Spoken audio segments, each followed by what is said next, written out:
โดยสบายดีเบิร์ดสุขคนเด้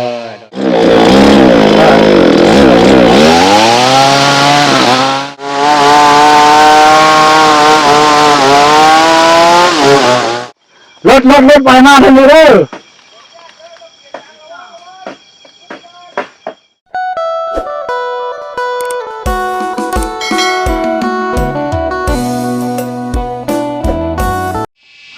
กราบทักทายสวัสดีและก็สวัสดีพ่อแม่พี่น้องเบอร์ทุกคนเนาะบ่ว่าอยู่ภายในหรือต่างประเทศพี่น้องเอ้ยยินดีต้อนรับ2อาตูนชาแนลพี่น้องเนาะมื้อนี้เบาตูนก็มากับทีมงานหลายๆคนเนาะมาทางเบาเจ็บแล้วก็ไอ้เบาลี่ไอ้เบายาว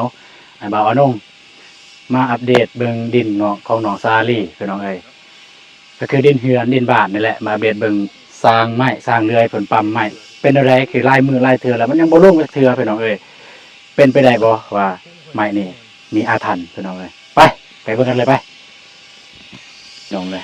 กับตาสวัสดีนะสบายดีเด้อสบายดีทางเบาเจ็บมากับเบาเจ็บพี่น้องเนาะมันจะไปทักทายไอ้น้องก่อนทีมงานก่อนแล้วก็สิไปอัปเดตเบิ่งการตัดไม้ของสร้างเป็นจังไดพี่น้องเนาะสบายดีเด้อสบายดีเด้อโดยสบายดียังโดนเนาะสิแล้วเนี่ยเนาะเรื่องขอไปได้ผู้หญิงแหละโดยไปเบิ่งผลก่อนเลยเด้อไปก่อนโดยสบายดีเด้อสบายดีเบาหยามันไม่ได้ยินเสียงเลยตอนซ้ำน้องไม่ได้ยินเสียงก่อตายไกลๆขอโทษขออภัยเด้อโดยสิไปอัปเดตเบิ่งอยู่หั่นเลยน้องซาลี่จับนะสิถามน้องเองโดยสวัสดีอีกครั้งโดยสบายดีเบิร์ดสุคนโดยมายังนี่มาเบิ่งเขาตัดไม้มาเบิ่งตัดไม้โดยสร้างปั๊มไม้โดยหน่อยไปหน่อยจะมาเบิ่งสร้างตัดไม้ยังบ่แล้วเทื่อเนาะโดยทิศก่อนเดือนก่อนนี่แหละเนาะโดยมาไปหน่อยเลยก็คือทางเบาตูนก็ได้เว้าเมื่อกี้นี่ว่าเป็นไปได้บ่ไม้นี่มีอาถรรพ์เพราะว่า2-3คนแล้วมาตัดบ่ลงจากเทื่อพี่น้องเอ้ยเนาะอย่างน้อยๆเดียวก็บ่ลงน้อยๆเดียวก็บ่ลงเนาะก็เป็นจังได๋ก็สิไปถ่ายเบิ่งไกลๆว่าเป็นจังได๋เนาะพี่น้องเนาะขอบใจเด้อน้องเด้อเดี๋ยวเอาไปอัปเดตเบิ่งก่อนก็อยากกันอันนี้คือน้องซารี่พี่น้องเอ้ยยิ้มงามเด้อFC ว่าคิดฮอดเด้อนี่โดยคิดฮอดคือกันเอาไปก่อน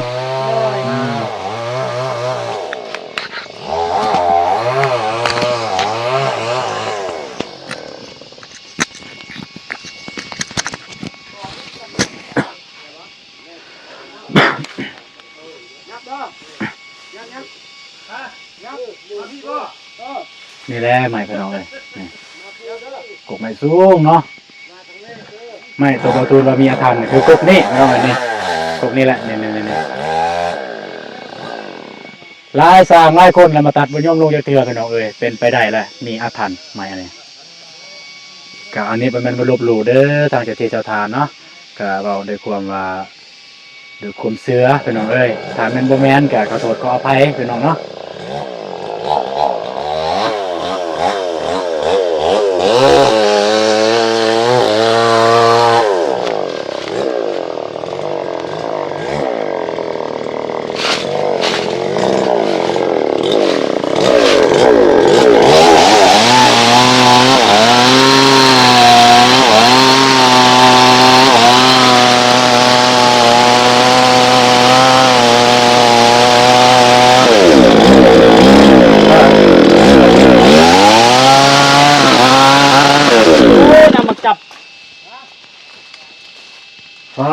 พี่น้องเอ้ยมีปัญหาแล้วพี่น้อง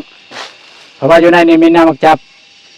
เพราะว่าพวกไม้นี่อมมักจับอมน้ำมักจับพี่น้องเอ้ยสิแม่นว่าตะกี้นี่คือจังซี่เนาะแม่นมีน้ำมักจับตัดต่ำโพดสุดว่าสู้เลยเด่นเขาลืมเบิ่งนี่พี่น้องมีปัญหาอีกแล้วพี่น้องมีปัญหาอีกแล้วเนาะได้บ่ตัดสูงมั้ยนี่สัมเพล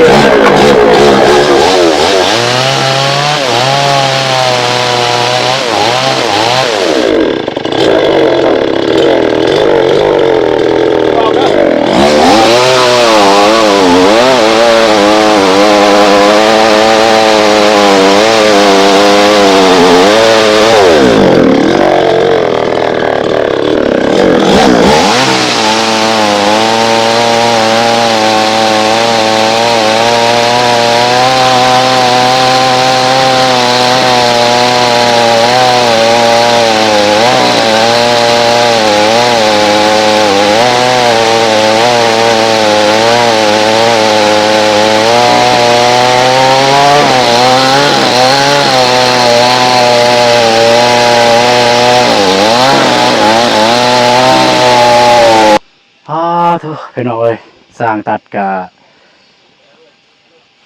สวยพี่น้องเอ้ยถือไปตัดหน้ามักจับพี่น้องคือสิบ่แล้วแหละมันจะสิไปถามสร้างก่อนเพิ่นสิว่าจังใดเนี่ยเนาะพุ่นนายสร้างเฮาอยู่พุ่นจะได้สร้างโอเคบ่ เอาเลข4ติ ฮะเอาเลยยังดิ หน้าเลข4หันอยู่บ่ ทางสร้างเฮากับเพิ่นบอยไปเอาเลข4พี่น้องโอเคเดี๋ยวบ่ตูนไปเอาเลข4กับพี่น้องเนาะ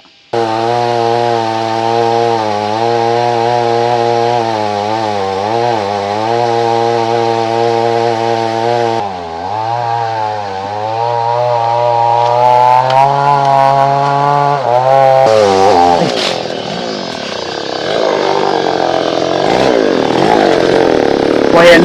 อยู่ไส หน้าเส้นทางรถอยู่พุ่น โอ้อยู่บ้านพุ่นเหรอทุกคนเอ้ยนี่คือบรรยากาศการปั๊มใหม่พี่น้องเนาะก็บ่ตูนย่างมาออกประมาณอยู่มอง20เมตรนะกงใหม่ก็ยังสูงคือเก่าพี่น้องเพิ่นมี2-3กกอยู่พี่น้องเอ้ยปั๊มเท่าใดก็บ่ลงปั๊มเท่าใดก็บ่ลงพี่น้องเนาะเดี๋ยวได้ก็ติดตามกันต่อไปพี่น้องเอ้ยพี่น้องเอ้ยการปั๊มใหม่อันนี้ก็มีอุปสรรคหลายอย่างพี่น้องเอ้ยเนื่องจากว่าใหม่นี่อยู่แคมป์ทางพี่น้องสิปั๊มเลยก็ย่านแต่รถประชาชนมาแต่ให้แต่ส่วนพี่น้องเอ้ยก็บ่อยากปั๊มเลยพี่น้องเพราะว่ารถประชาชนเนี่ยเที่ยวไปเที่ยวมาหลายคันรถพี่น้องเนาะสบายดีเด้อสบายดีสบายดีเนาะเอาไปนี่ทางนี้คนมาแต่ปุ่นนี้ยังหลายคันพี่น้องเอ้ยเดี๋ยวสิถ่ายให้เบิ่งใหม่นะพี่น้องเนาะนี่สูงแฮงพี่น้องเอ้ยแต่ว่าบ่ฮู้ทิศทางมันสิลงทางใดถ้ามันปั๊มได้นะก็น่าจะบ่วิทย์ใส่นี่แหละพี่น้องนี่ประมาณใส่นี่แหละวิทย์ใส่นี่เลยบ่วิทย์ใส่นี่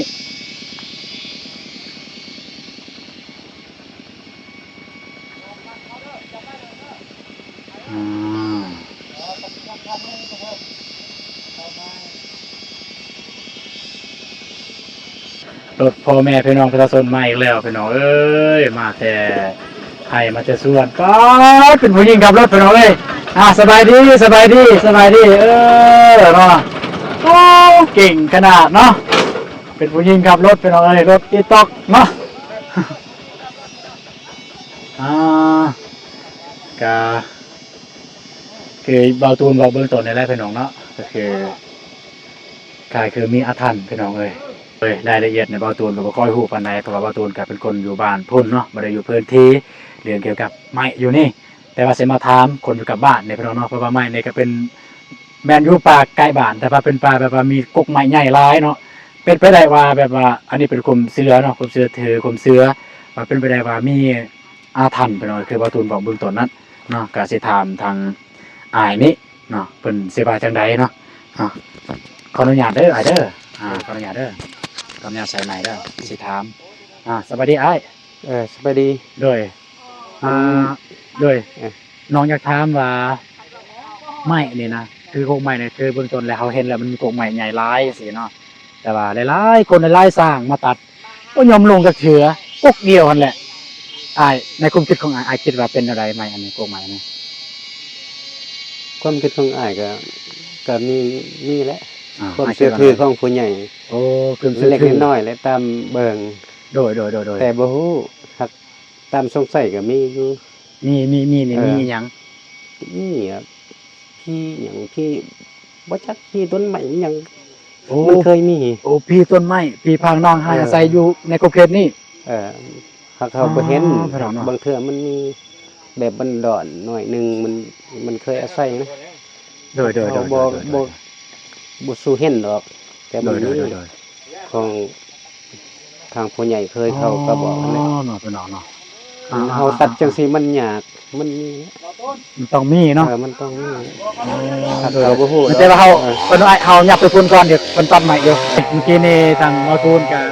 อยู่พุ่นเนาะก็อยู่ใกล้พวกใหม่แน่ก็เลยได้ย้ายมาอยู่มาสะพานอยู่นี่เนาะเมื่อกี้นี่ถามฮอด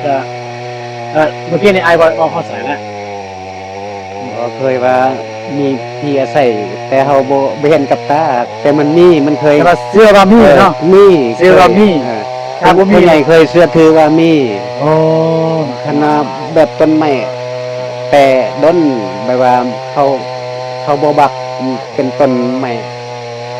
ได้ต้นนานนะ มันเคยอาศัยอยู่ครับเขาบ่เห็นดอกแต่มันเคยมีอาศัยอยู่ตามต้นไม้แบบเขาบ่จักผียังกับผี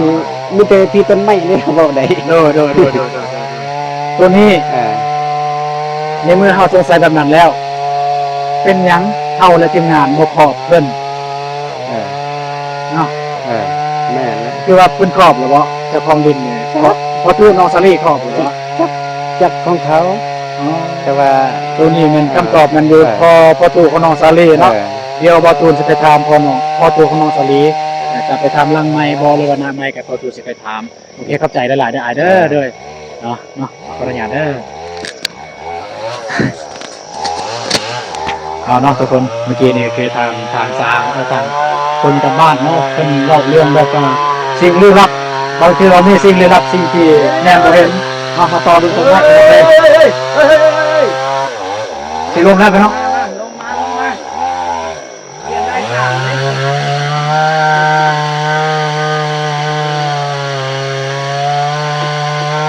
ไม่เชื่อเขาบนดาวดันปะเขาดันปะเห็นปะทำไมมันไม่ใช่เบื้องซ้ายยังไงมันมืดเลย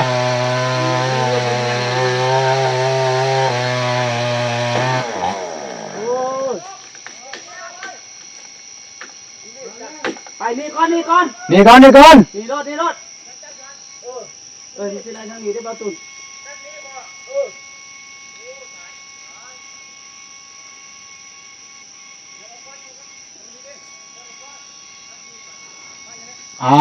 พี่น้องเอ้ยมีปัญหาอีกแล้วพี่น้องจากนี่พี่น้องเอ้ยตายจากนี่พี่น้อง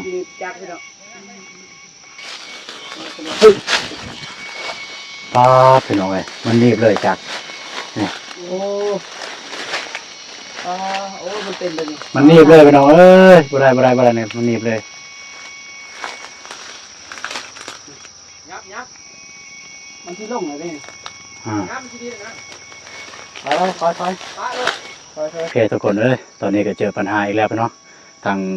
จากเขากระทึกนีบแล้วก็กกใหม่กับมันคามันมีเครืออยู่เถิงพี่น้องเอ้ยมันสิลงก็บ่ลงมันเป็นแบบ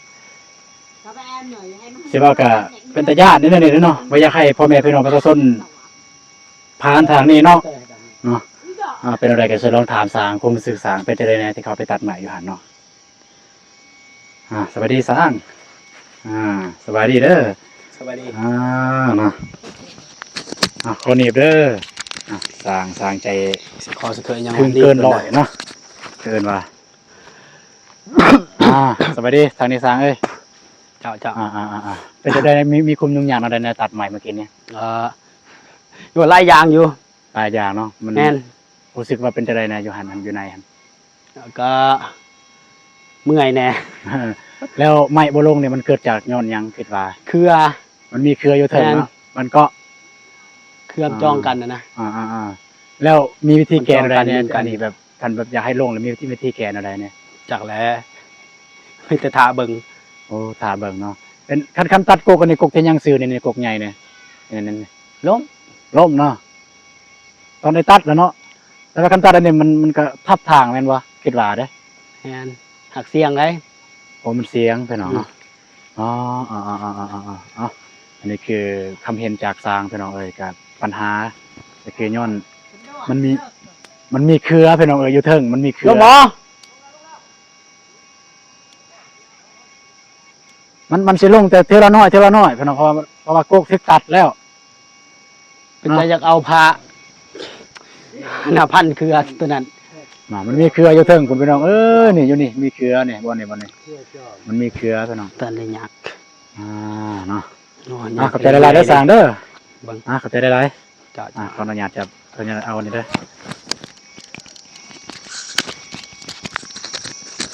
เอาไปเบิ่งใหม่ต่อพี่น้องเอ้ยมันอยากมืดแดเนาะพี่น้องเอ้ยมันอยากมืดแดบ่อยากเห็นแดพี่น้องโอ้ยเนาะทางเฮือนของน้องซารีมันเป็นแบบนี้พี่น้องเอ้ยจากการที่ เอามีเสียงดังแล้ว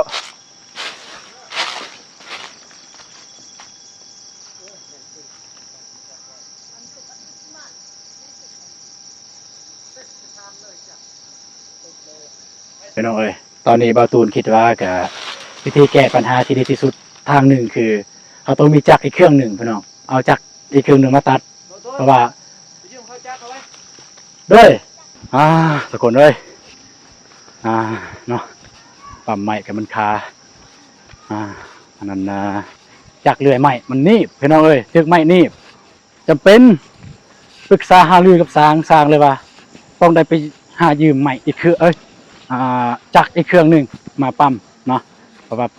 เครื่องยูเทิงมันถึกหนีบเลยพี่น้องสร้างขึ้นมาได้สิได้บ่นั่นเครื่องอันจักรกัน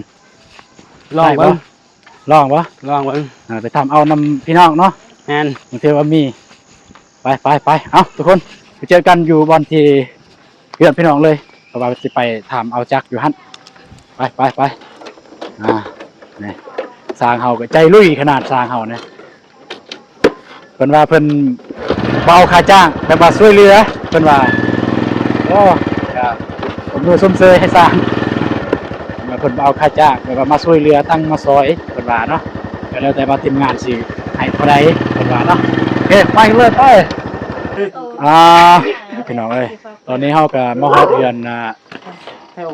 พี่น้องของสร้างแล้วพี่น้องเอ้ยมายืมจักตัดไม้พี่น้องนี่จะได้บ่ไม้อันนี้อันจักอันนี้ได้บ่ใส่ได้บ่ในบักก็จะบักแหวง ถ้ามันใช้ได้ มันแต่ว่าสิยืมมาเด้อยินบ่มันจะสิยืมมาเด้อแล้วไม่หนักสร้างเฮาก็ลองเซ็กเบิ่งลองเซ็กเบิ่งก่อน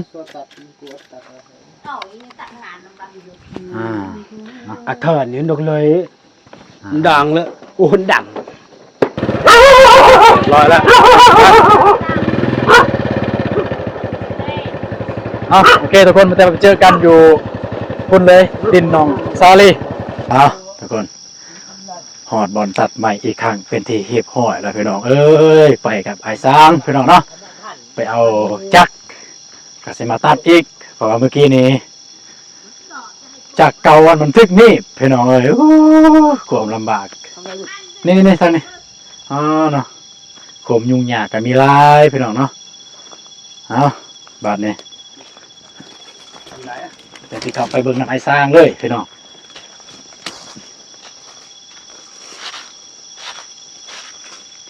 มืดตึงพี่น้องเลยฮัลโหลทุกคนมาละเด้อปั๊มเลยสร้างจักรน้ำเอาใส่น้ำมันก่อนพี่น้อง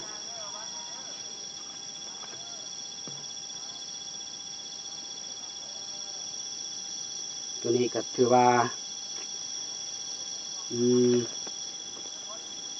สุดความเนาะอะไรความพยายามสุดความพยายามแมนทางไอ้สางคนว่าคือสุดความพยายามแบบสุดแบบว่าที่จะ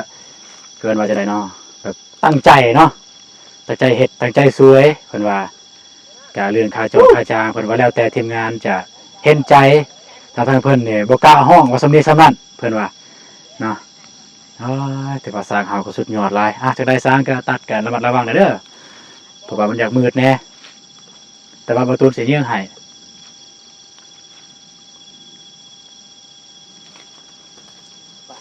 ไป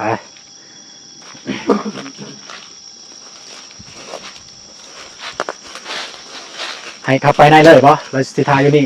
ให้ทายอยู่นี่บ่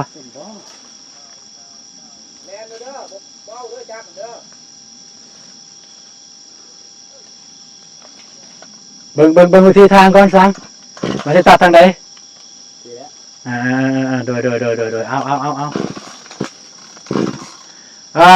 พวกไอ้น้องทางนั้นเนี่ยเบิ่งง่ามันเด้อคันมันตีใส่เด้อเด้อ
มันคือวิทยาเข้าเนาะ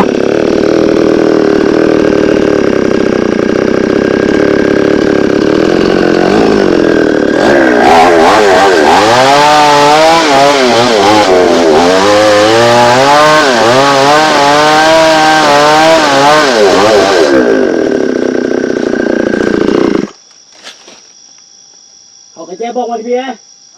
บอกสิก็ออกเลยเนาะพี่น้องเนาะคือตอนนี้ไอ้ซาคุณก็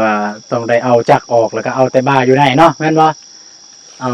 อาตัวเครื่องนี่ออกเอาตัวเครื่องนี่ออกป้าแต่ตัวทึกนี่พันไว้อยู่หั่นก็จึงสบายเอาจักรคันนี้ตัดพี่น้องเนาะพี่น้องเอ้ยมีความยุ่งยากหลายกับการตัดไม้เนี่ยตอนนี้ไอ้ซาเขากำลังเหตุการณ์เอาเครื่องออกพี่น้องเนาะเถอะพี่น้องเอ้ยมีความยุ่งยากหลายพี่น้องเนาะแม่นมันนี่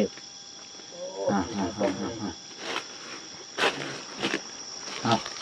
สบายดีในอ่านนะเกียร์ไปได้ข้าวกล่องเนาะ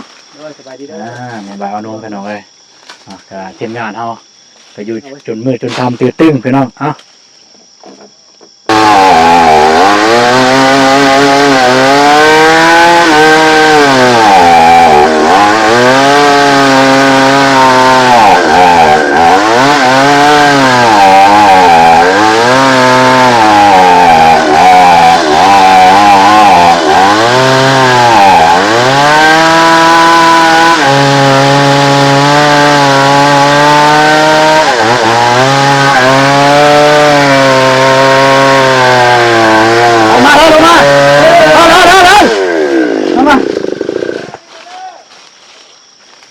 คือว่ามันนี่มา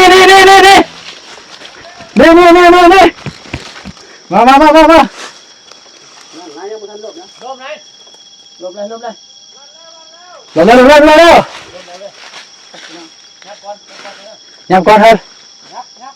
ยับก่อนเย็นเลยพี่น้องเอ้ยเมื่อกี้นี่ก็ว่าสิลมบ่ลมพี่น้องสร้างเข้าไปตัดรอบ2อีกพี่น้องเอ้ยรอบ3เนาะระวังเด้อค่อยๆเด้อเบิ่งเด้อมีสติเด้อปล่อยรถไปก่อนสร้างเขาเป็นห่วงจักรพี่น้องเพิ่น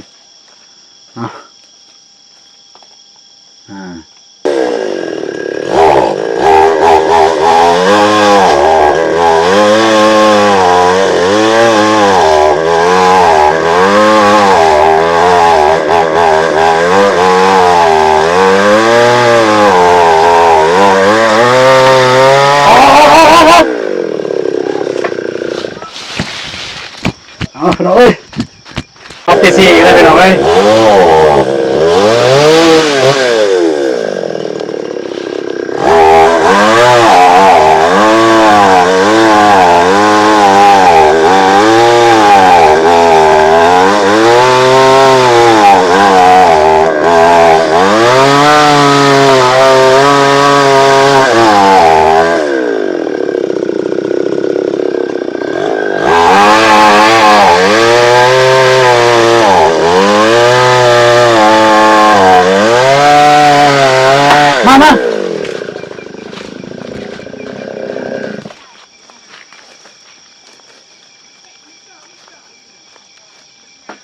มาลมหยาบลมสาพี่น้องเอ้ยลมแล้วถอยเฮ้ยปีนรถเลยปีนรถตายเลยรถไปหน้าทางนี้เลย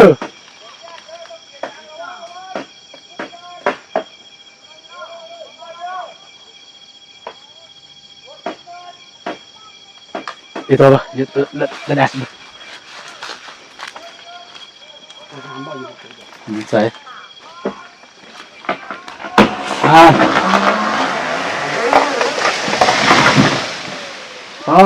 พี่น้องเอ้ยเรียบร้อยไปเบิ่งทางนั้นไปสามไป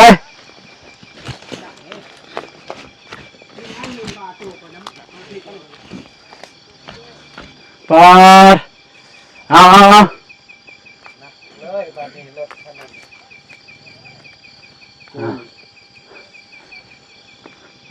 ป้อนมือตึงยังไงเนี่ยเผื่ออะไรมันล่มทับทางเลยท่านน้องโอ้เอางานใหญ่แล้วทีมงานเฮา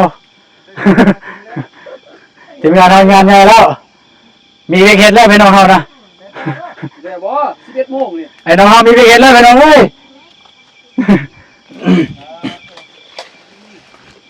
เนี่ยมันลมทับทางเลยพี่น้องเอ้ยจะได้ สวัสดีเด้อสวัสดีเด้อโอเคทุกคนสำหรับคลิปนี้ก็สิจบลงอยู่บนนี้เลยเด้อพี่น้องเด้อเพราะว่ายังยาวเนาะเพราะว่าภารกิจเฮายังบ่ทันได้สำเร็จเสร็จสิ้นเทื่อเนาะเพราะว่าไม่เมื่อกี้มันล่มทับทางจะเป็นทีมงานเฮาต้องได้ฮือออกเพื่อพี่น้องพ่อแม่ประชาชนสะดวกสบายในการจราจรก็คือการไปมานะเราติดตัดทางเขาก็ต้องเอาออกกันหน่อยเราต้องมีความรับผิดชอบเนาะในเมื่อเฮาเฮ็ดแล้วเราก็ต้องแก้ไขเนาะสำหรับคลิปนี้ก็สิขอจบลงเท่านี้เด้อแต่ว่าขอขอบใจหลายๆขอขอบใจทางFC ที่ติดตามรับชมคลิปของเบาตูนแต่ต้นจนจบเนาะสำหรับคลิปนี้ก็ขอกล่าวคำว่าสบายดีเด้อเนาะเจอกันใน EP ต่อไปพี่น้องเอ้ยบ๊ายบาย